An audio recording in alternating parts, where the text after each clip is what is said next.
আসসালামু আলাইকুম। আশা করি নিশ্চয়ই ভালো আছেন। তো স্বাগত জানাচ্ছি আরো একটা নতুন এনালাইসিস ভিডিওতে এবং ভিডিওর শুরুতেই আমরা যেটা লক্ষ্য করছি যে গোল্ড ক্রমশই অল টাইম হাই থেকে ফিরে আসতেছে এবং একের পর এক হচ্ছে লোয়ার হাই ক্রিয়েট করতেছে। তো আজকের দিনের প্রশ্ন হচ্ছে যে গোল্ড কি আরও ডাউন হবে, এই ৩,০০০ কে ক্রস করে দিবে নাকি প্রাইস পুনরায় আপ হওয়ার কোনো সুযোগ রয়েছে?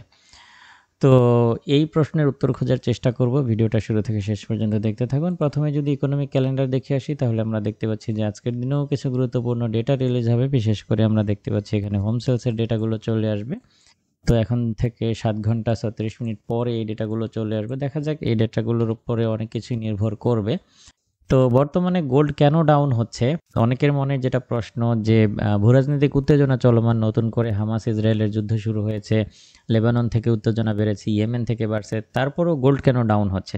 গোল্ড ডাউন হওয়ার পেছনে মূলত ২টা বিষয় এখানে কাজ করতেছে। সেটা হচ্ছে যে ডোনাল্ড ট্রাম্প তার শুল্ক নীতি কিছুটা শিথিল করেছে, অর্থাৎ ওনাদের যে শুল্ক পরিকল্পনা সেটা থেকে কিছুটা পিছিয়ে আসছে। কিছু দেশকে ছাড় দেওয়ার চিন্তাভাবনা করছে। যখনই এই নিউজগুলো মার্কেটে চলে আসছে তখন থেকেই মূলত হচ্ছে গোল্ড কিছুটা ডাউন হওয়ার চেষ্টা করছে। আবার অন্যদিকে ইউক্রেন রাশিয়ার শান্তি চুক্তি নিয়ে বেশ কিছু আলোচনা হচ্ছে, যে কারণে এটাও একটা অন্যতম কারণ গোল্ড ডাউন হওয়ার পেছনে। আশা করি ফান্ডামেন্টাল ইস্যুগুলো বুঝতে পেরেছেন।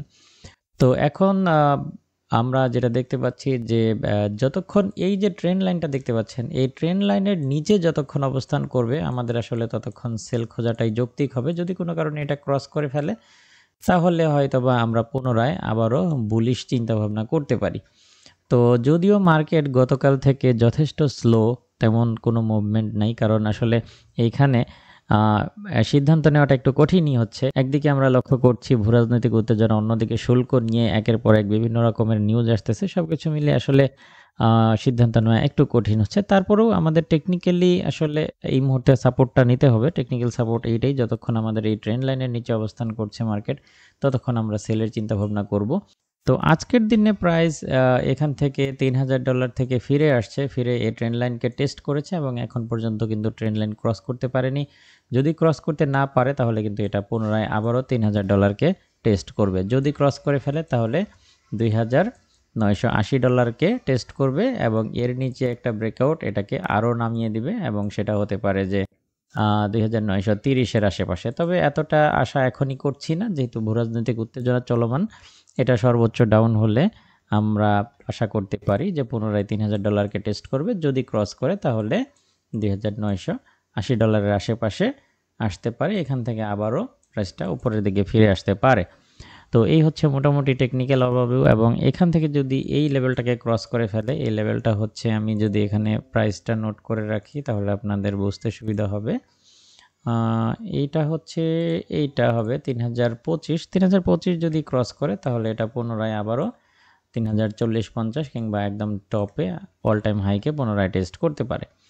তো মোটামুটি এই হচ্ছে টেকনিক্যাল এবং ফান্ডামেন্টাল ওভারভিউ। তো সেই হিসেবে আপনারা যেটা করতে পারেন আজকের দিনে, যদি প্রাইসটাকে পুনরায় এই দিকটায় পেয়ে যান ৩,০২০-২৫-এর আশেপাশে, তাহলে সেল নিতে পারেন আবারও।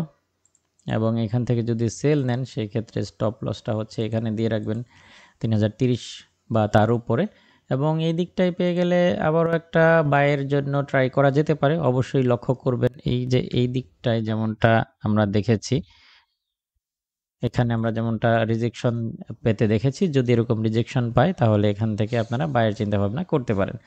এখান থেকে যদি বাই নেন সেই ক্ষেত্রে অবশ্যই স্টপ লসটা এখানেই দিয়ে রাখবেন, কারণ এটা যদি ক্রস করে ফেলে তাহলে এটা আরও ডাউন হয়ে ২,৯৮০-কে টেস্ট করবে।